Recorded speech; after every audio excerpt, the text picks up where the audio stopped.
kemarin kita sudah belajar tentang pengertian, terus manfaat kerajinan bahan lunak. Nah, hari ini kita akan membahas tentang jenis dan karakteristik kerajinan dari bahan lunak itu sendiri. Nah, yang pertama, jenis bahan lunak itu ada dua. Jenisnya ada dua. Yang pertama, bahan lunak alami dan bahan lunak buatan. Alami itu yang bagaimana, Bu? Nah, ternyata bahan lunak alami itu yang ada atau yang disediakan oleh alam dari hewan atau dari tumbuhan. Dari bahan lunak buatan ini biasanya yang diciptakan oleh manusia, diolah dari manusia. Biasanya jenis-jenisnya ada kip, kemudian ada lilin. Oh, ini lilinnya double. Ada lilin, kemudian ada sabun, ada kardus. Kemudian ada bubur kertas. Bubur kertas itu seperti apa, Bu? Ternyata kertas-kertas yang tidak terpakai kalian bisa hancurkan atau haluskan, boleh di blender, boleh disobek-sobek, kemudian direndam di dalam air.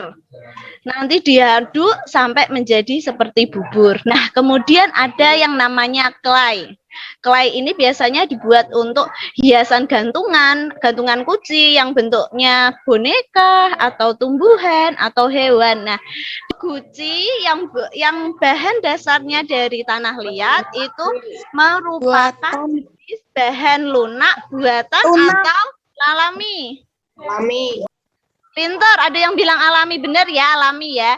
Kemudian kalau Bu Bio mau menunjukkan motor-motoran dari bahan sabun atau lilin itu termasuk bahan lunak alami atau buatan?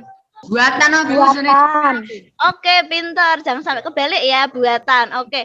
Kemudian keranjang dari serat alam atau serat pohon itu bahannya alami atau buatan? Lunak alami. Oke, pintar, bahan lunak alami. Oke, kita lanjut. Ciri-ciri bahan lunak alam. Ada alam ya tadi ya. Pertama,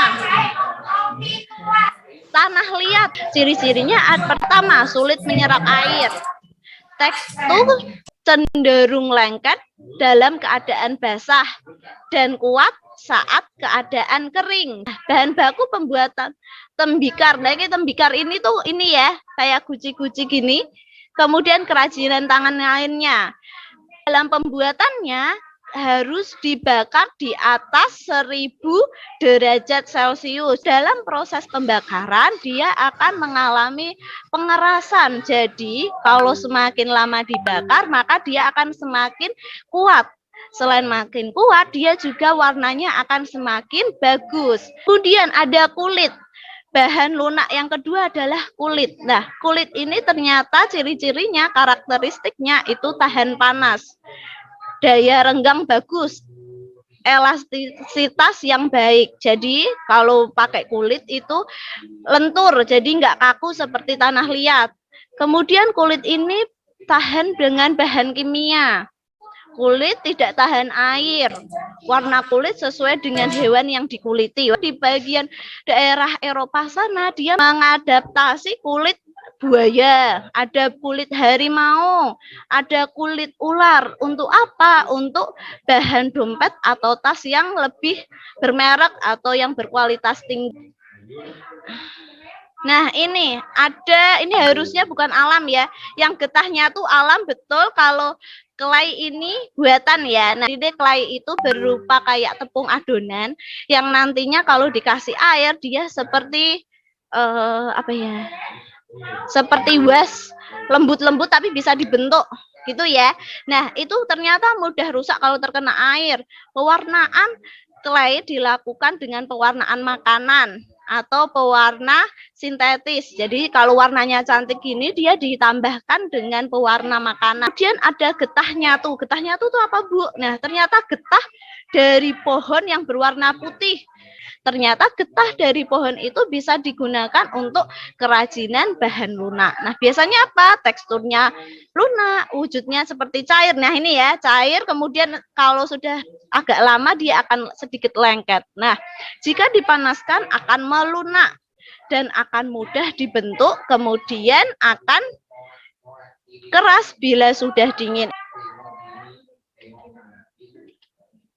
Nah, ciri-ciri bahan lunak buatan selanjutnya ada polimer clay atau plastisin. Nah, plastisin itu kalau Bu Bio dulu TK bilangnya was ya. Plastisin ini bisa digunakan untuk kerajinan bahan lunak. Warnanya cerah, teksturnya padat lunak. Nah, polimer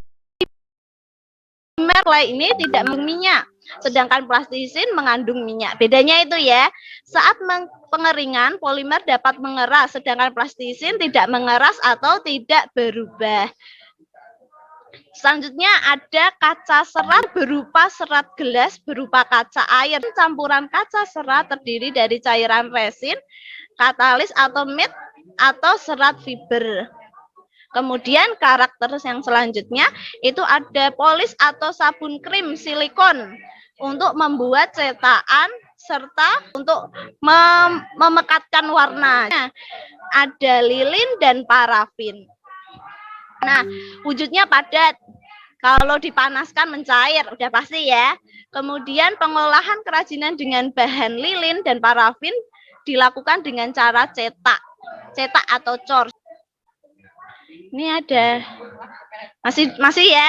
Yang selanjutnya ada kerajinan gips, bahan mineral yang tidak larut dengan air dalam waktu yang lama, membutuhkan cetakan.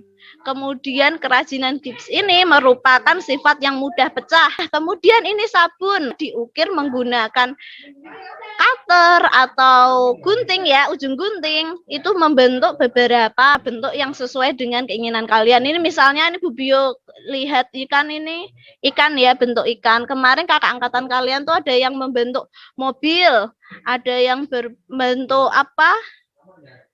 Kura-kura. Nah, fungsi produk kerajinan dari bahan lunak. Yang pertama, kerajinan sebagai benda pakai. Benda pakai seperti apa, Bu? Benda pakai itu meliputi bentuk kerajinan yang digunakan sebagai alat, wadah, pelengkap busana. Nah, jenis ini mengutamakan fungsi keindahan. Contohnya, ada taplak, ada sandal, ada keranjang dari serat pohon tadi, kemudian ada gelang, ada kalung, nah dan sebagainya. Oke, kemudian fungsi yang kedua, karya sebagai benda hias, meliputi kerajinan yang bertujuan untuk dipajang atau digunakan sebagai hiasan atau elemen estetik itu aspek kegunaan. Contohnya kerajinan benda hias adalah lukisan. Nah, biasanya lukisan. Nah,